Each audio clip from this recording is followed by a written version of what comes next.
ego nagiye ku mupfumu kandi ngire n'icyo mbwiye abantu jewe ndi umwe mu baririmbyi kuja ku mupfumu nkajya inkoko ihamvye mu kuzimu bakayizwa tukajya imaze imisi 3 ariko ndi umwe mu baririmbyi nashoboye wari inkoko imaze imisi 3 barayihamvye ego ntiyari bwibore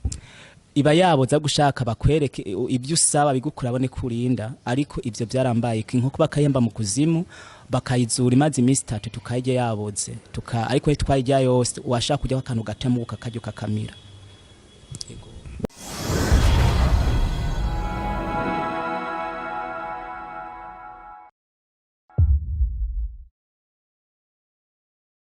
muraho neza ndabaramukije cyane nizere ko mumeze neza ni Arvera kuri micro inyuma ya kamera akaba ari yongege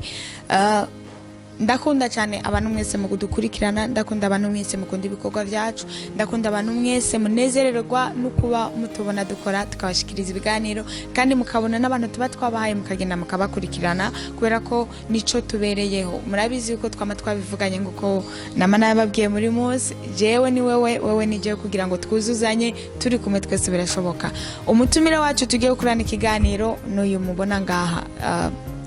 niwe tugiye kuganira akaba sanzwe ari umuririmbyi aririmba indirimbo zo guhimbaza Imana turakwakire cyane kuri Sandi umajati ego murakoze cyane kunyakira nta muntu bavugira na mugabo bavugira urabizi amazina yiwe ndayaze ariko zishobora kuyamuvugira reka ndamusabe idondore abakunzi ba Sandi umoja TV bamenye umuntu tugiye kuganira ni ku mazina nitwa Nduwimana Jeff bakaba ntazira gisahuzi apana igisahura kujya tumenyereye ahubwo sahura bizizwe na satani ndabazana mu muco ndabakora mu mizi ndabazana mu muco niyo mpamvu beshi bantazire gisahuzi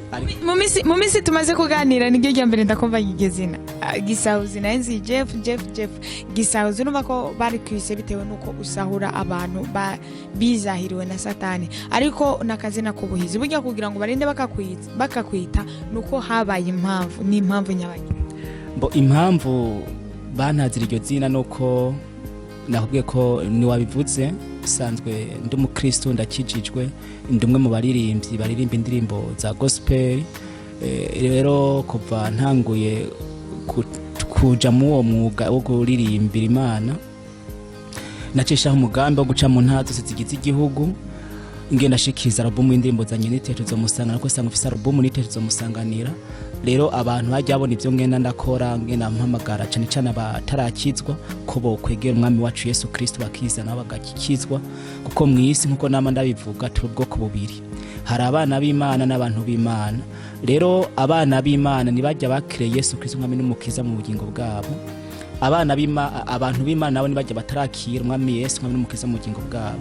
rero cyane nkoranya bajya abana b'Imana nkamagana abantu b'Imana kugira ngo nabashobe kwiza bashobe gucika abana b'Imana rero abantu bace bantazira gisahuze kuko babona ngerageza gusara bajya abantu b'Imana kugira ngo nabashobe gucika abana b'Imana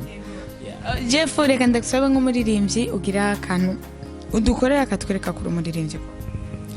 ndacari muri yasi y'imibabaro iyo mfa ni habi iyo nja ni hesa uwera Isirayeli ndasabye inkomezi ko nkiri ku rugamba uzampe kurunesha nzibera mu bwiza bw'Imana ninapfa muri isi ya mibabaro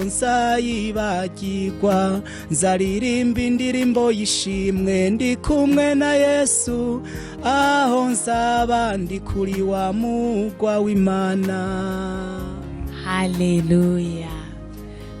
Ni Jeff mwamumvise tutarakomeza ushobora kugira abantu bashobora kuja gusanga ibikorwa byawe kugira ngo bamanze bagende kuraba babone ibikorwa byawe ama bagaruke babone iki kiganiro twakoranye ariko bagukunze babonye ibikorwa byawe ego mbo kubo kwifuza nk'ibikorwa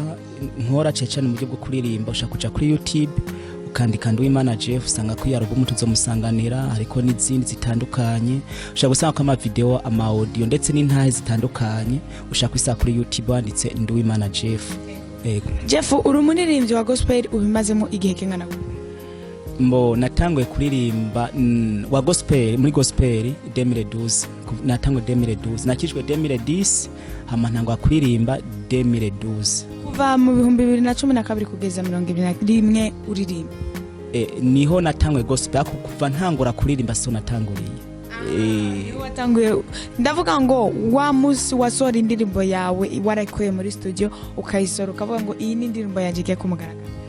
indirimbo yanje novuga ko ari 2009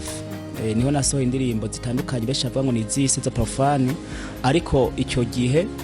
sinaye bwakizwe sinaye nankira umuntu w'Imana sinaye bwacika umwana w'Imana irongirwa ubuntu 2010 ncika umwana w'Imana no kuvuga ngo mbicyaremwe gisha maze 2010 maze gukizwa ni abatijwe 2012 no kuvuga nkibatizwa ijwi ry'Imana ryaransanze avuga ati bandanya wa mugambi wawe kuririmba ariko uririmbire jewe witeka Imana yawe kuva ico gihe ufise indirimbo zingahe kugeza ubu hose amufise nk'indimbo 27 zirimo 20 yego indirimbo uzi yo bikunzwe cyane muri kino gisagara cya Bujumbura gusumba izindi yo bari nk'iya reka mvuge izubu novuga ijambo ry'ubutabazi igisahuzi ari nayo abantu bakunda kunyitirira mvuge n'indi shasha muraba amaso niyo nzibera mu bwiza ariko iri imbere cyane novuga ko ari ijambo ry'ubutabazi n'igisahuzi Jeff iyo tugerageje kuraba gospel ya hano mu Burundi ni nkaho abantu bama bari imbere cyane niba abantu twari dusanzwe tumenyereye ba Dudu ba Polineri nubwo harimo bamumenga bisa nkaho gukora babivuyemo ariko indirimbo zabo zirahitinze zirakunzwe ziravuzwa ku maradiyo ziravuzwa mu studio ziravuzwa ahantu henshi hatandukanye bitandukanye nawe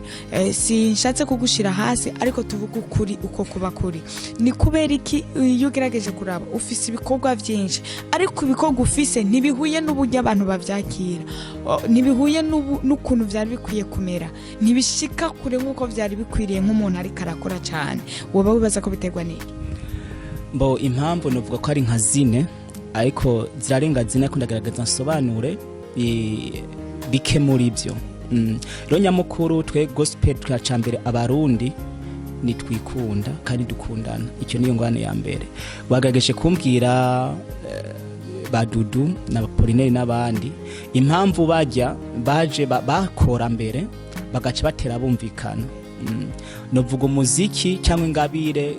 nizari bwagwire ingabire zamye ariko buri umuntu yawe bwamenye ingabire yiwe avuga ati ningabe yo kuririmba rero ndibuka ku gihe cya Polineri igihe yakora nari umwana muto kandi njyango yatangweje wanashaka nta nabaho ariko nakuze ndamwumva n'ubu ndacamwumva rero nabo bose wanashaka Dudu ntabwitse kuri sinzi ndazi ariko arankurikirana cyangwa koranye bagenzi biyo yatamwe gospel jewe icyo gihe nasenga muri Bombrejo yarari narindiho akujyagihe jewe narikora izisi akomaze kwinja muri bombe jangice ndahinduka rero nuvuga nuwakera kuko yarantanze muri kariyeri ariko cyo no sigura coco ingorane twe dufise mu Burundi abantu ndikundana kandi ikindi naco umuziki wa gospel mu Burundi nibabona ko mengo turashoboye reka ndabivuge abarundi barakunda abanyarwanda cyane n'abandi bantu banakomeye ngo mu Burundi ni bya bindi nyene ni bya bindi ariko abarundi turashoboye turashoboye tufise abaririmbye abarundi baturirimba neza dafise abagenzi banje baririmba neza uretse abo n'abandi beshi kandi na jewe ndimo mwabo bandi baririmba neza abarundi tuje hamwe dukurikirana iby'iwacu simvuze kuko n'ubutumwa bwiza ubutumwa abanyarwanda batanga ni bwiza natwe ni bwiza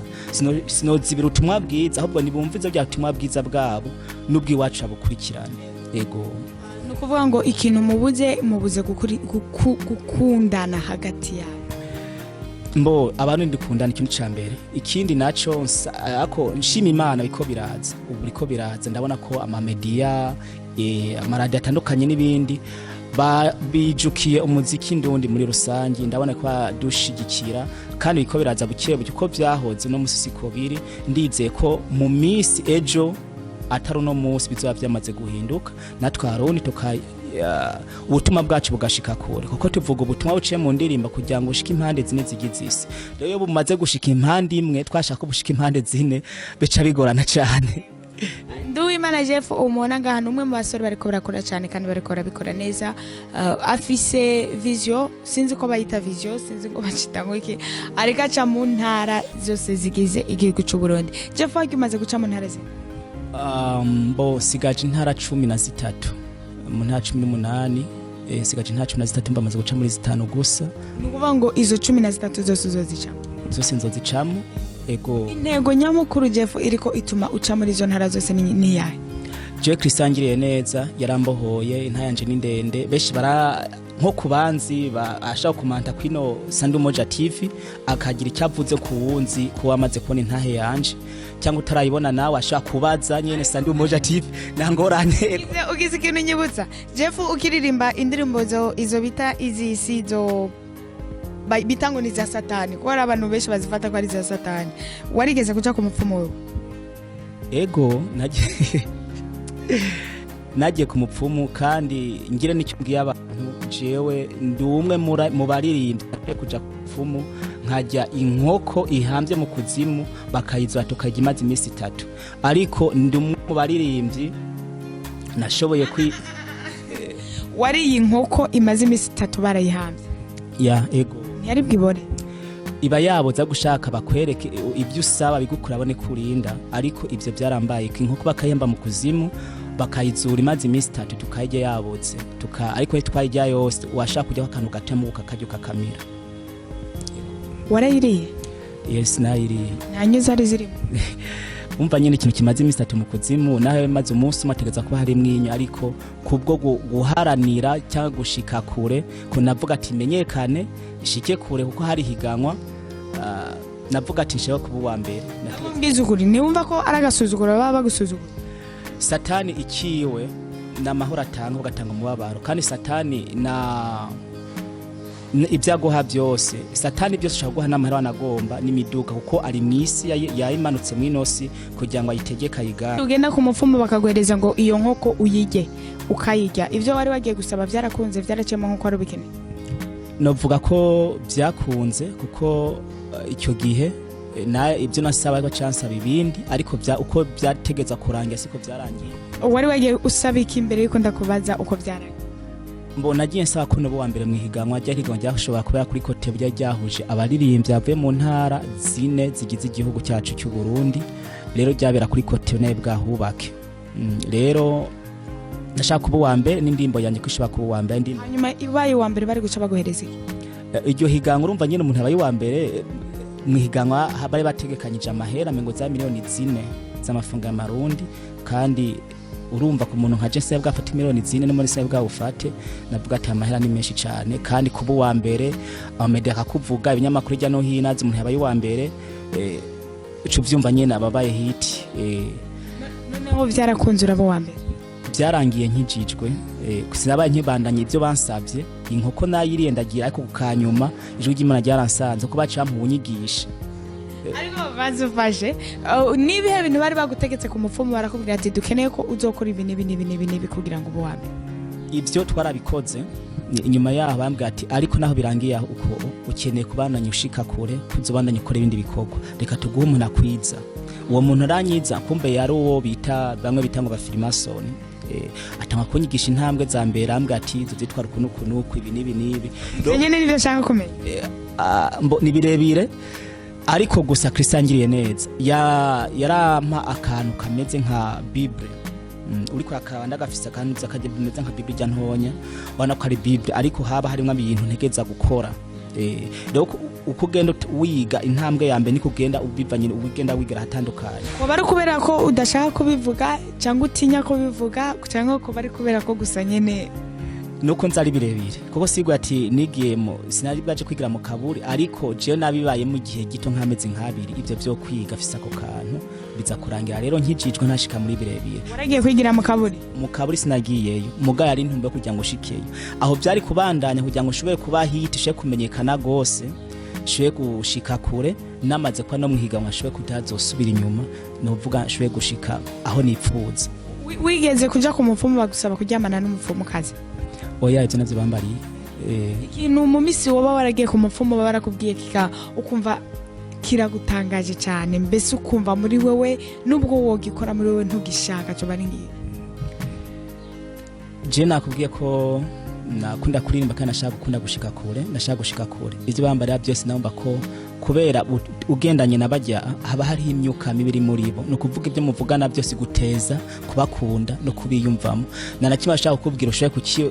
kureka kukiyumvamo kuko wowe ukigerageza kuko barakubona mu mutima ibyo utekereza n'ibyo wiyumvira bo babonye ko mengo nabikurimo na nivyo na nimbaraga zabo kwigora bo kwigirirwa baguha niko no bivuga ya ego parisana ariko Imana ishimwe ko yagutabara ego ndabishimira Imana ariko inyuma yaho maze kubivamo ijwi ry'Imana ryaransanze ati ivyo bintu giyemo uwo munsi wo kuja kujyana amasezerano naba yandagira gatatu ego nivyo uzoshika kure n'amahezi bazoba yahe bizogenda gute kuko si nyuma gatunya ndi umuntu nigeze kuba nkijwe ndi muri Pentecote nyuma yaho ndavayo nje mu misirima ivyo byambaye ko ndi mu misirima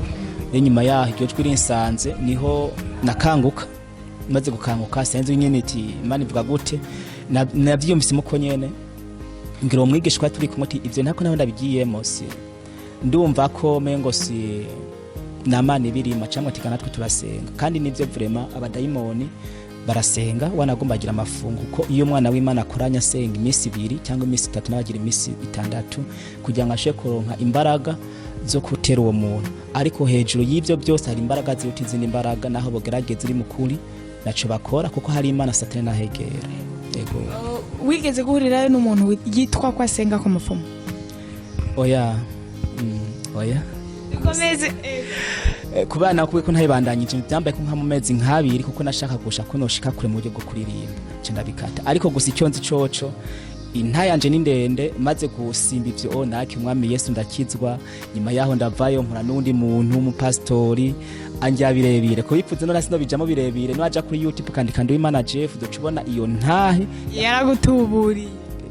we ni birebire ego wa mupastori twahuye no vuga ko yamvugishijwe ko arambwira kahise kiwanje arambweze by'uburimvye nagendeyemo kandi wanashaka icyo gihe beshi bari banzi naho ntebwa shike kure gose nakuri ndimo zikamenyekana zimwe na zimwe nka ndazina ririmvyemo zirakundwa gose nazitari gwanje ariko zarakunzwe cyane n'izindi ziwanye zagiye zamenyekana rero icyo gihe maze guhana no pastor aransengera arahishurirwa iby'iwanye ariko no bivuga amazi arambwa ati wemeze kunuko byanyimara ndamukurikirana rero nivuga ko birebera ariko uwo mupastori si umwana w'Imana ni muri babantu bambaye agasato k'intama kumba aramabingira kandi n'umupastori akomeye cyane afise n'abantu bamukurikira afise abantu benshi bamukurikirana ariko shake mbwira abantu Satani arakora kandi ari hindumareka w'umuco kandi iby'Imana ikoze Satani ababibona aragaragaza uburyo bwose akabinubira akagira kopi akazana ibisa bigatuma ari abantu birukwira ibitangaza yamara bene data miko murakurikirana Sandi Umoja TV iyo ntarumba ko ntashimye kwivuga ko birebire nakubwiye ushaka kuyisanga kuko ahubwo tuzoyigaruka ko ntaje ego rero mbamenye ko Imana iriho kandi ikora ariko simvuze ko bitangaza bitamuri Kristo ko niwe gitangaza bitangaza kuri ariko nyuma y'ibyo byose ngo abantu nkawe tuzamenyera kuvyo bamwe ego Jeff tuja musozero y'ikiganiro cyacu wavuze yuko uriko uraca mu ntara zitandukanye z'igihugu cyacu cy'u Burundi abantu bariko baradukurikirana bakwitege mu gihe ntara uvuye zoja muri ye ntara kugira ngo baze bitabira ibikorane byabo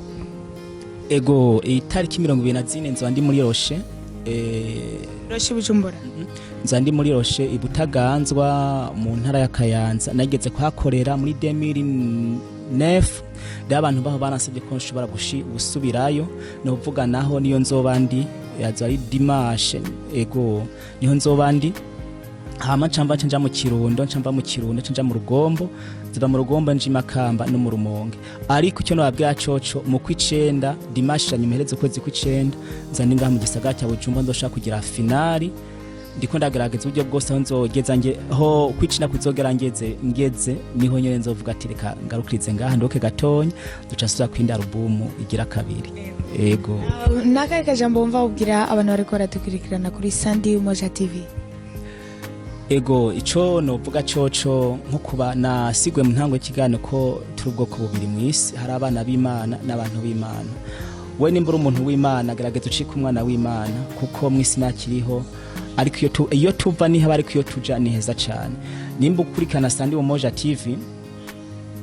gerageza uburyo bwose ucike umwana w'Imana ariko icyo no kubwira coco nawishoboza je nanywe nahoze nk'urumogi mwitabi icyo cyose naye mwivyo ariko nasabye Imana ni wamfasha nka bino bintu nzo gushimira uzufate umunsi umwe cyangwa iminsi uvuga ati data bino bintu ndimo ngerageza uburyo bwose umfashe ndabivemo kandi ne amatsiko uziko umusomeza guhamagara dushingire ntayi kuri sande ubaje nangwane nzobikora ego babarenda gushiriyemo komvisi ivyo ari kuraba ego hama numva atavyinshi novuga gusa nama mpagara kuri ikintu ko je kunahamagara umuntu wese afite kunahamagagwa mpamagarirwa abantu kwezwa no gutunga ko igihe kiragiye Kristo agiye kugaruka kuwo bishobora kucya kuwo byoshoboka ko mwisi dufise amahitamo dufise ubwigenge umaze kuva mu bintu nabundi bwigenge buhari kuko iyo tuja niyo heza kandi iyo tuzoba umwanya munini mwino sina myaka 100 uhasigaje na myaka 200 uhasigaje ibaye myinshi 90 rero gerageza uburyo bwose mwiyo myaka mike ufise ngaha mwinosi ucika umwana w'Imana ucika icyari mwigisha kuko iyo tuva ni haba ariko iyo tuja ni heza kandi aha tunu no munsi dafite imyaka mike reka mvuga 500 ariko iyo tuja ni imyaka ibihumbagiza yego Jeff ndagushimire ku mwanya wawe nanjye ndabashimiye cyane kandi cyuta byose witeka akomeze n'abakurikirana Sandi Umoja TV kandi agezaho date bateguri icyuta byose azabaherezo giza iki ni genzo kwamagara dushingire naye ndumva ko ufite naye nini cyane ya murakoze cyane ndabashimiye n'abantu mwese mwafashe akanya mukakurikirana kino kiganiro nizere ko muradukunda sivyo mukunda Sandi Umoja TV mukomeze gukurikirana ibiganiro byacu ndabasezerana ko tugiye kuza turabazanira intahe nyinshi zitandukanye kubera ko intahe zirafasha imitima yabeshi turabakunda turabanezererwa Imana ibagure Imana ihumugisha imiryango yanyu Imana ihumugisha igihugu cyacu cy'u Burundi mugiraho muba mubahwe ciao ciao